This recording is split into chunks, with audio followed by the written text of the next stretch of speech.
So ayun mga manlalakbay, meron naman ako na tulugan isang napakagandang hotel dito sa Tuguegarao City. Ipapakita ko sa inyo yung room na binigay sa akin dito sa hotel na ito. So ito pala yung room 305 no, na binigay sa akin. Namuntik pa akong walang matulugan dito dahil hindi na reserve nung receptionist na tinawagan ko kayo ng umaga. So pagbungad mo pa lang sa room, ito makikita mo agad isang queen size bed na pwede pang dalawahan, pwede rin tatluhan, pwedeng apatan, pero dapat magkapatong. Joke lang. So yun, dito meron siyang mini cabinet, no? Yan, maliit lang. Tapos, ayan yung mga gamit natin. Halatang manlalakbay eh. Di maliit pa, wala namang laman.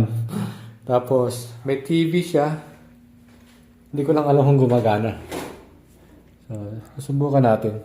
Ang ano lang dito is wala siyang remote. So yan, umilaw, gagana yan. Air condition. Ayun lang yung ano dito kasi yung dito sa air condition room, walang ilaw. Kaya medyo madilim.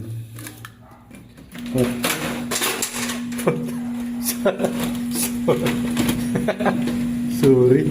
Hindi ko alam. Akala ko nasira ka pa. Akala ko nasira ka pa yung air condition eh. Mali pala ako nung... Ayun. Ayun, gumagana ito mga kalakbay ah. Tapos, yung comfort room ito, titingnan natin. Yun, hindi siya ganoon kalakihan. Sakto lang, may shower. Faucet, may tubig naman. Flash. So yun. Tapos may bidet. Tapos yun. So yun lang kalaki yung yung room nila dito sa 305 single bed. At ang kagandahan nito, meron pa silang libreng candy. No. May libre pa silang candy. So ito, panoorin nyo kung anong hitsura ng Banay Hotel. Ito yung Banay Hotel dito sa Tuguegarao City. So ipapakita ko sa inyo, ito, panoorin nyo.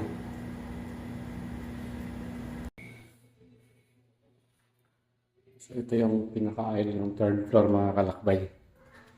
Tapos, saan yung babaan? So, dito tayo bababa. Paka-estetik ng hagdan nila. Oh. Ayan. Tapos yun. Meron silang free breakfast dito at saka free wifi. Ganda ng hotel na matutulugan ko dito ngayon sa Tuguegarao mga kalakbay. Oh. Sa Banay Hotel. Parang social lah.